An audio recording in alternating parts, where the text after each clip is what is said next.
Hey girlfriend, I'm Victoria, the creator of The Naked Librarian and the writer for The Naked News.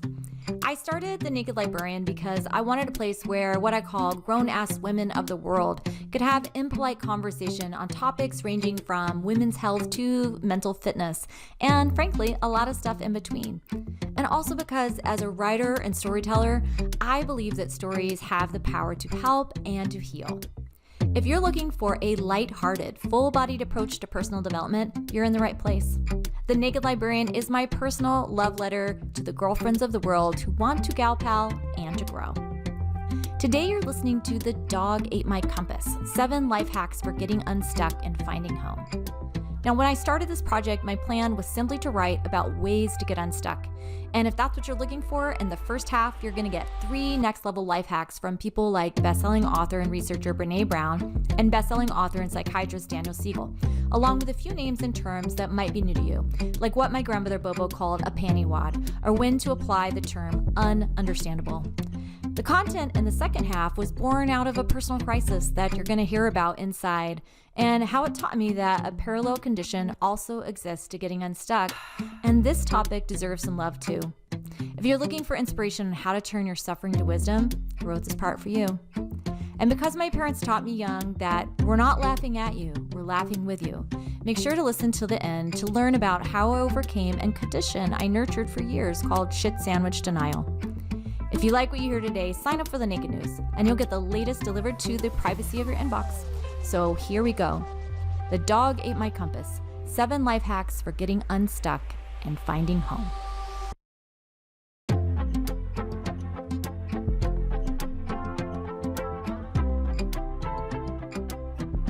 It was an ordinary day in 1980, and for reasons only 5-year-olds understand, I was dragging a stick and walking in aimless circles around our little house on Campground Road. 1 minute, I was meditative and carefree, and the next, just as I passed beneath my parents' window, I was panicked and hysterical. I raced inside, covered in snot and tears, my sounds not yet making sense. You can imagine my parents' alarm. Was she stung by a bee? Was something broken? Was she doing that thing where Lassie calls for help? My mom began to rub my legs up and down, to search under my t-shirt for unexplained rashes. Then through my sobs, I flung at her the terrifying revelation that had dawned on me only minutes earlier like a cold black sun. One day, you and Dad are gonna die. Now, I've approached most of my life much like the first 5-year-old you meet in this story. I am a mostly happy person who likes Mondays. I also like birthdays and New Year's, anytime when I can imagine a fresh start. As much as I like progress, I enjoy a good reset. I understand there are intractable problems in the world. Some of them are even part of my everyday life. I just have this knack for sidelining them, a mostly healthy coping mechanism that keeps my boat afloat while the world goes to hell in a handbasket. But as you've seen, this sunny optimism is not immune to an existential slap across the face. Just as I had no way of knowing at 5 years old that parents die, until suddenly this awareness was conjured for me out of dust and air, I had no way of knowing then that it would be life's existential circumstances that would really fuck me up. When I planned this article, I wanted to give you tools about how to get unstuck. And indeed, in just moments, you'll learn 3 next-level life hacks to help you break those tangled little knots that keep you from becoming your very best self. As a lifelong encourager, ultimate cheerleader of humans, I believe strongly in you reaching your full potential and kicking ass at life. But the more I researched this topic and the more I got honest about my recent rumble with the relentlessness of existence, the more I realized that what I really want are not magic keys for getting unstuck. What I want to know, and I suspect that you do too, is what to do when the life hacks don't work. When the science of smiling and a tap dancing class couldn't possibly be strong enough to drag me from the shit show. In other words, what do you do when you're all grown up and for reasons quite personal to you, you discover that you're not stuck, you're lost? Whoa, geez, Victoria, I just need a handout on happiness, not a full-blown paradigm shift. I get it. Some days we need a little bridge from here to there, not a ride with creepy Chiron on the river Styx. If that sounds like you, here's some of the greatest hits for doing what my grandmother Bobo called getting your panties out of a wad. If this unfortunate situation has ever befallen you, you know exactly how much relief can be found from a rectified wedgie. And let's not yet talk about the special anguish that happens when the tangle is up front. Of course, Bobo never used this phrase to talk about a physical condition. Its proper usage only ever referred to an emotional condition, and typically a fleeting one. I'm taking liberties with the expression because we know exactly what to do when it comes to a knicker twist, but what we know far less about and is seldom taught in school is how to restore peace and calm to our inner world when we're hurting. So here we go, 3 ways to untwist your knickers. Number 1, practice emotional first aid. So science tells us that we should wash an abrasion before adding a bandage. And even if we skip this step, we know that sprinkling in a little staph bacteria is a bad idea. Nobody decides to take a knife and dig deeper when we cut ourselves, says psychologist and author Guy Winch in his TEDx talk on emotional first aid. But that's often what we do when we're hurting psychologically. He argues that too many people worsen their emotional pain by ruminating on painful memories. Rumination is a form of repetitive thinking when you dwell on distressing experiences and what caused them. My wise and perceptive therapist, Dr. B, hears my ruminations sometimes and has a useful saying that helps shut down my navel gazing. Dr. B says some situations and some people are simply ununderstandable. Parents are ununderstandable, he said once when I was attempting something like math on my mother. Addiction is ununderstandable, he explained, when I couldn't understand why love was not enough to cure a family member's descent into hard living. As someone who's relied on science and sacred texts to help make sense of the world, rumination has at times tricked me into believing I'm on the verge of a big discovery. Of course, in such times, it's typically more breakdown than breakthrough. Dr. B doesn't mean there are no theories, reasons, or research to explain family systems and disease. I think his ununderstandable mind hack is about accepting that logical thinking, perhaps one of the false promises of rumination, can't help us understand emotional wounds that occur inside the expansive worlds of love and loyalty. Breaking free of rumination takes practice, and this practice can have lasting effects. Dr. Winch advises us to 1, notice when we're going down the rabbit hole, and 2, take an immersive thought time out and do something else. So here's my short list of some healthy distractions for you to try. Go for a brisk walk, watch a puppy video, throw down some jumping jacks, watch the birds outside your window, wash your face, draw stick figures, play a round of Sudoku, learn a dad joke. Much like a round of distracted meditation, I know 2 whole minutes may seem like a tall order, but you have to keep at it. Did you know that excessive rumination puts you at risk for clinical depression? The more you perform self-interventions rather than allowing your mind to autoplay the negative tape, the more you short-circuit rumination. Winch offers several more tools for dealing with rumination and healing from rejection, guilt, and fear in his book, Emotional First Aid. Number 2, learn to exit the comparison train. According to well-known author, speaker, and shame researcher Brené Brown, social comparison gets us into trouble with others and with ourselves. How we perceive our standings or rankings with these comparisons can affect our self-concept, our level of aspiration, and our feelings of well-being, writes Brown in her book, Atlas of the Heart. Now, Atlas of the Heart is the book that Brown herself has described as her most important work to date because it outlines 87 different emotions and experiences so we can learn to recognize and articulate our feelings. So, Brown's argument goes like this. 1, one of our most basic needs is for connection. 2, but we can't connect with other people until we learn to connect with ourselves. 3, and we can't connect with ourselves unless we know how to make sense of our experiences using language. According to Brown, having a complex emotional vocabulary is the superhighway to self-knowing and being known. By the way, if you've ever wished you could be a student in one of Brown's classes at the University of Texas, you should know that Atlas of the Heart was turned into an HBO series where Brown personally teaches all 87 emotions and experiences to the audience in an interactive lecture format. So here's a quote from Brown. Comparison is the crush of conformity from one side and competition from the other. It's trying to simultaneously fit in and stand out. Comparison says, be like everybody else, but better. So how does social comparison cause us problems? According to Brown, comparison operates like a default mechanism below our surface of awareness. Rather than choosing to compare ourselves to others, Brown writes, many social psychologists consider social comparison something that happens to us. Whether it's upward, she's better than me, or downward, I'm better than her, comparison can make us feel worse about ourselves and affect our motivation. And it's easy for it to slip into rumination, which we've already learned is an unhealthy pastime. Like Winch, Brown notes that becoming aware of comparison is the first step in choosing how we respond. It's also important that you don't beat yourself up. Comparison is just part of being human. Finally, doing the work to accurately label what we're feeling will give us the tools to unlock our own misery. Brown outlines several intriguing emotions in the comparison family, from admiration to reverence, jealousy to envy, resentment, schadenfreude, pleasure derived from someone else's suffering, or one of my favorites, I even included this one in my wedding vows about my husband, freudenfreude, which means enjoying someone else's success.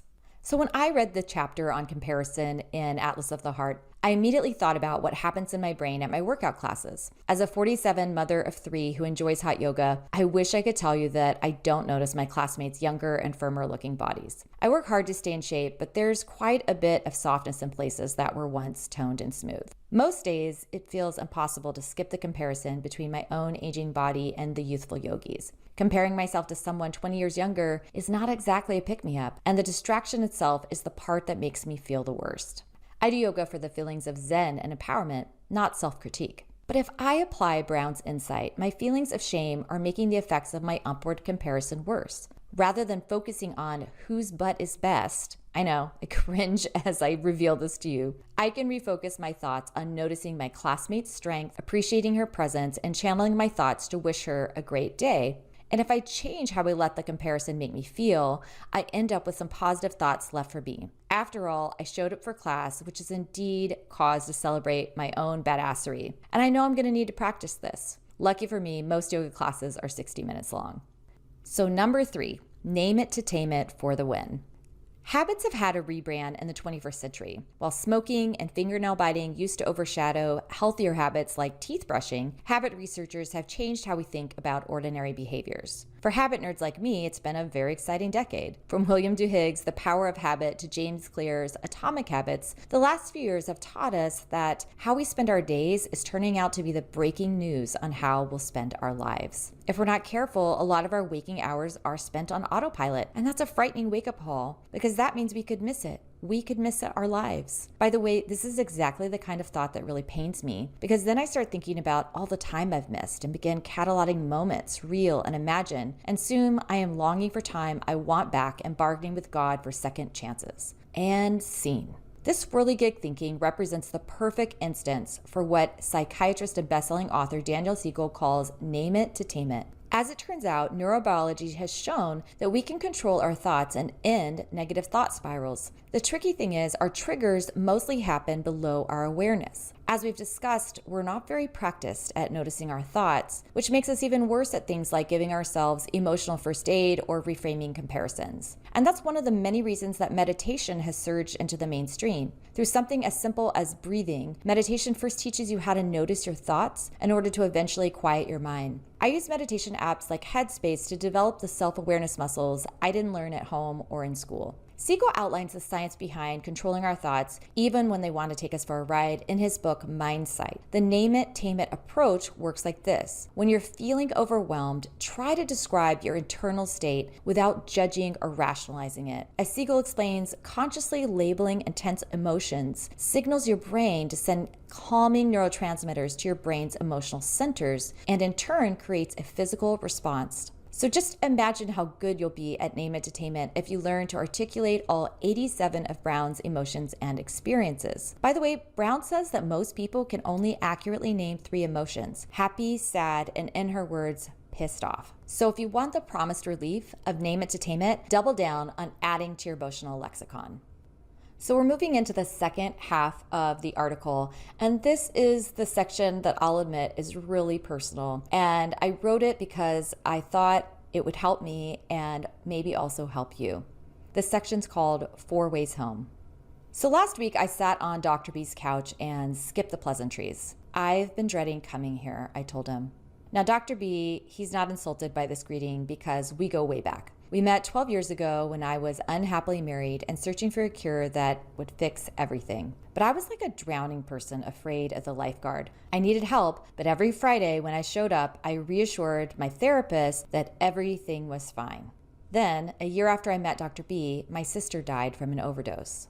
At 35 years old, That's how old I was then. I didn't know that some unexamined anxiety was the superstar behind my Lifetime Award for Adversity and Achievement. Anxiety was my friend who ran my hypervigilance program. My childhood had been a mix of loving family interactions and traumatic episodes where key family members took turns leaving and staying away. Drugs, alcohol, mental illness, and prison, just to name a few, were grown-up problems that made repeated appearances in my developmental years. And being a little too smart for my own good, I relocated 3,000 miles away at 18 in some kind of peace offering to the angry curses that had haunted my people for generations. It almost worked. But when Belle died, the hypervigilance team did not see it coming and freaked. Which is funny because the recon team later ID'd many red flags covered in dirt. We were going into overdrive. Except there was nothing to do, fix, or achieve. Belle, my compatriot childhood trauma survivor, was gone, and all the shit I'd buried wanted zombie time. My body was like, systems go, and also like, systems shut down. And so I flew home to Georgia, attended Belle's memorial, delivered her eulogy, and never ever cried. Not when my brother howled at the funeral home. Not when my father confessed he wanted to literally climb into her grave. My instinct was to breathe in all the sadness and skip the breath out.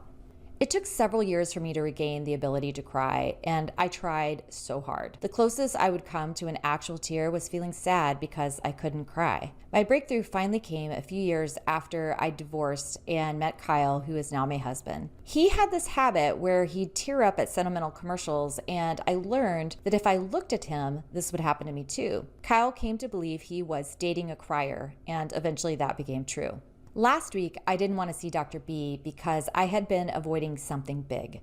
Whenever a flash of anguish would surface, I would do the first part of what all the experts in this article have suggested. Step 1, I would notice it. Step 2, toss it in the back seat like a hot potato. You're right, no one has suggested that.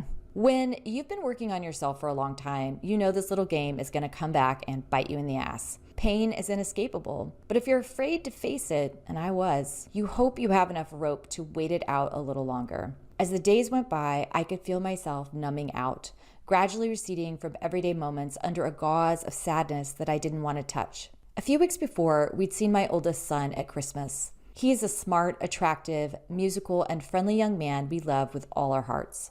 He's also been battling a brutal case of substance abuse disorder for several years. He's had a few beautiful rounds of sobriety, but the addiction wants to take it all. We've tried all the treatment options you can imagine, and I've been to places I never dreamed of going as a parent. If you've ever wondered who answers spam calls on their cell phone, it's me. I never know if it'll be him, and more than once, it was. When I say that he was not doing well at Christmas, you can bet there's a lot more to it. Maybe one day I'll tell you. But for now, I want to focus on what happens when circumstances start to poke holes in the meaning of your existence.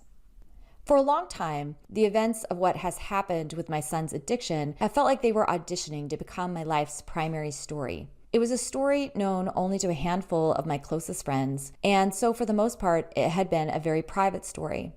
Early on, I experienced the highs and lows of his addiction and recovery as if they were clues to whether or not I, along with many other people who loved him, was going to have a good life. I worked hard to demote this uncertainty to a thematic element rather than a story. That's because life had already shown me that I needed a story of my own. Mothers, please hear me. Your story cannot be your children's lives. Motherhood is a theme, not a story.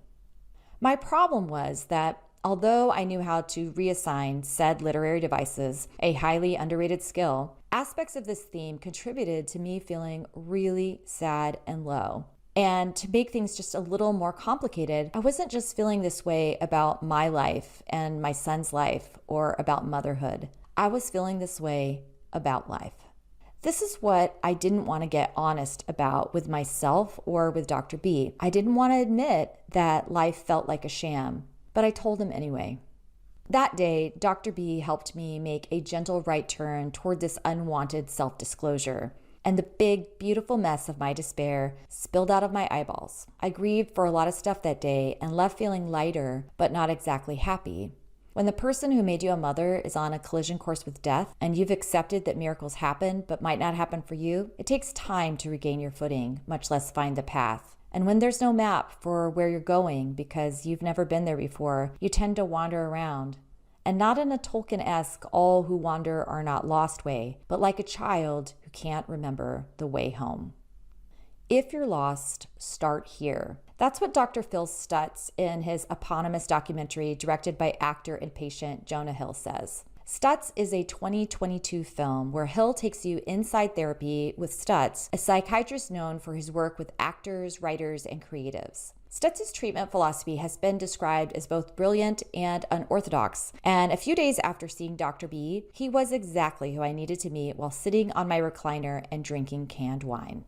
When you want to feel better, it can seem counterintuitive to hear someone say there are 3 constants in life that you can never escape: pain, uncertainty, and constant work. But that's exactly how Stutz indoctrinates his patients, because it's only when you're grappling with this reality, or the fruits of what Dr. B has called unwanted wisdom, that you can cultivate the stamina required for living life in the upside down. The only way to find out what you should be doing and who you are is to activate your life force, says Stutz, because the life force is the only part of you that actually is capable of guiding you when you're lost. Now, if activating your life force sounds like a Jedi mind trick, don't worry. It's actually far more basic in its application. There's even a diagram Stutz draws in the movie. And I later learned Stutz wrote a book about his 5 core principles called The Tools in 2013. Visual learners will appreciate all of the hand drawings that go with the lessons. Now, according to Stutz, the life force is like a pyramid with 3 levels that outline our relationship to our physical body, others, and the self. He promotes working on your life force in this order. 1, your relationship to your physical body. 2, your relationship to other people. 3, your relationship to yourself. Here's a quote from Stutz.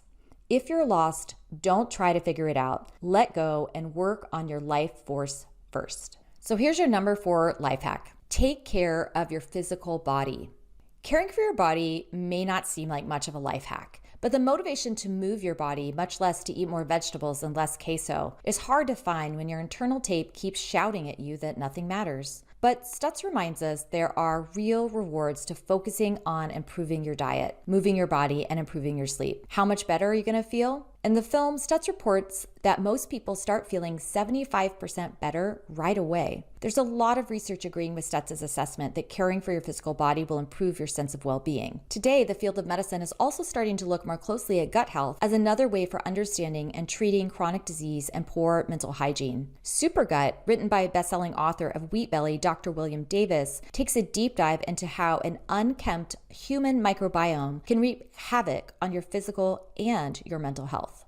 Life hack number 5, be in relationship to others. When it comes to relationships, Stutz highlights a phenomenon that happens when someone feels depressed. He says that most people, when they're depressed, don't actually end their relationships. Their relationships are like a ship disappearing over the horizon, and they start to get pulled away from their life, says Stutz. He compares our relationships to other people to handholds on the side of a mountain. You stick your hand in, and they help you reach the top. What's interesting about this life hack is that Stutz says it almost doesn't matter who you engage with, because when you're intentionally trying to reach back into your own life, another person, quote, represents the whole human race symbolically. In other words, the effort of making contact with others is what gives us direction and a sense of purpose. As an extrovert who enjoys many deep friendships, I prioritize my relationships above most things. For me, I also have a capacity to feel connected to other people through my writing. Not writing about my son's addiction and how it's affected me has been very disconnecting. Spending the last 2 weeks writing this article with the purpose of helping myself and others has felt like I'm riding an elevator that's slowly going up. I'm not gonna lie, I'll probably freak out a little when I publish. Telling the truth takes courage. I know a lot of people don't yearn for the life of an extrovert or want to bare their naked soul in memoir. And that's what I like so much about Stutz's advice. Simply having an intentional interaction with your barista can be a lifeline. Life hack number 6, pursue a relationship with yourself. If it seems like having a relationship with your physical body and yourself are the same thing, there's a reason why Stutz breaks these apart. On some of my harder days, I get sick and tired of hanging out with myself. But Stutz believes that getting into a relationship with your unconscious mind is the pinnacle of working on your life force. He recommends writing as a tool for discovery because the ideas will show you what's happening below your surface of awareness. So he is a big fan of journaling. In my former life as an English professor, I used fast rating as a way to help writers engage with their unconscious thoughts. So often students would rush to write the finished draft and either hit writer's block or turn in complete sentences with empty thoughts. The pressure to write well was typically responsible for both problems. Composition theorist Peter Elbow was one of the first teachers of this kind of informal writing in academia because it allowed writers to outrace their internal censor. So when you journal, I highly recommend adopting a habit of writing quickly. Stutz says nobody knows what's in their unconscious unless they activate. And since we can't record our dreams, fast writing can help us come closer to mining the answers that already exist inside us. Number 7, your last life hack. Add one more pearl to the string.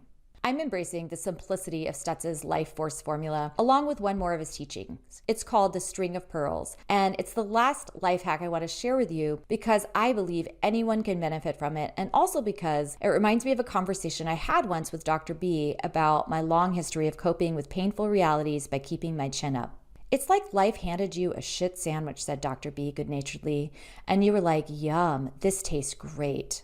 The string of pearls is a much healthier version of shit sandwich denial. It goes like this. Imagine a string of unfinished pearls and your job is always to add the next pearl. Except no matter what you do, according to Stutz, you can't change the fact that inside each of those pearls is a small brown turd. Yep, I just said brown turd.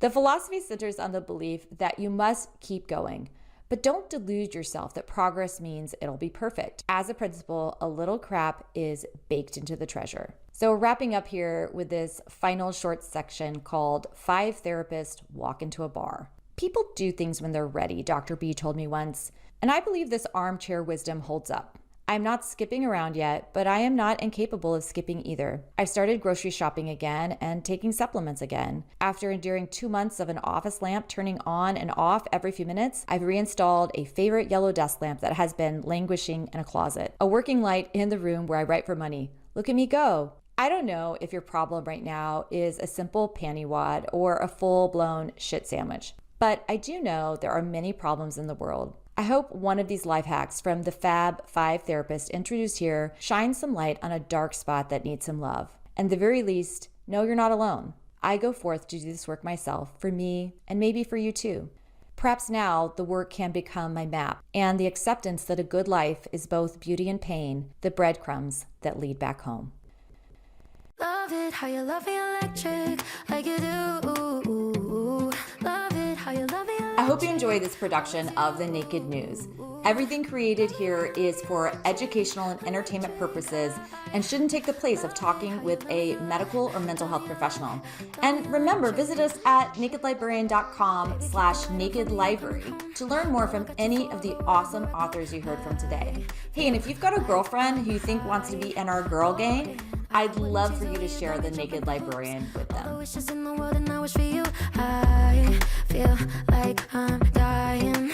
Oh, and I found heaven in your eyes. Tell me it's all mine, holding on too tight. You're like a neon sign in a starless night, showing up so bright. Can't get over how you talk to me, like I'm all you ever gonna need. Seeing colors that I've never seen. I love it how you love me electric, like you do. Love it how you love me electric, always you. Love it how you love me electric, electric. I love it how you love me a lot, love me a lot, love me electric. Wired in the moments like I'm walking on air, tripping over roses every time that you're there. I'm losing my mind. Oh, and I'm hot over the moon, you know that you got me good. I'm not even mad, I need you more than I should. I feel like I'm dying. Oh, and I found heaven in your eyes. Tell me it's all mine, holding on too tight. You're like a neon sign in a starless night, showing up so bright. Can't get over how you talk to me, like I'm all you ever gonna need. Seeing colors that I've never seen. I love it how you love me electric, like you do. Love it how you love me electric, always you. Love it how you love me electric, electric. I love it how you love me a lot, love me a lot, love me electric. Found heaven in your eyes. You're like a neon sign, showing up so bright. Can't get over how you talk to me, like I'm all you ever gonna need. Seeing colors that I've never seen. I love it How you love me electric, like you do